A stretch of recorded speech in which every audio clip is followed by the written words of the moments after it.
La fête du printemps approche à grands pas et les travailleurs migrants des grandes villes s'apprêtent à rentrer chez eux.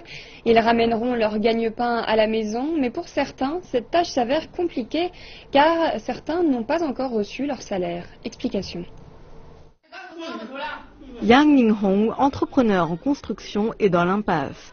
En 2012, Yang et ses 40 autres ouvriers avaient pris part à un projet de construction d'étables pour une entreprise locale dans la province du Henan, dans le centre de la Chine. La construction s'est achevée comme prévu, mais Yang n'a toujours pas été payé. Cela fait maintenant 2 ans que les ouvriers courent après Yang pour réclamer leur salaire et Yang est dans l'incapacité de les payer.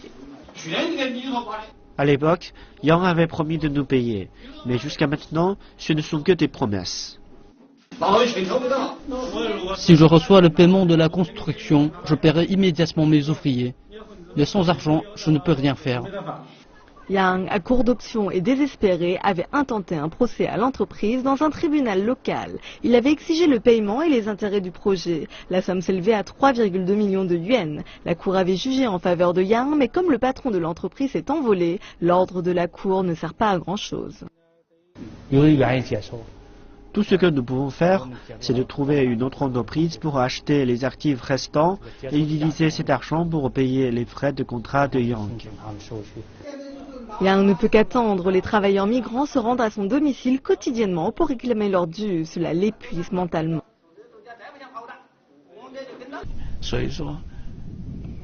Je dors mal. Je me réveille 8 fois par nuit. Je fais des cauchemars. Je rêve des gens qui me réclament sans cesse de l'argent. J'ai même songé au suicide.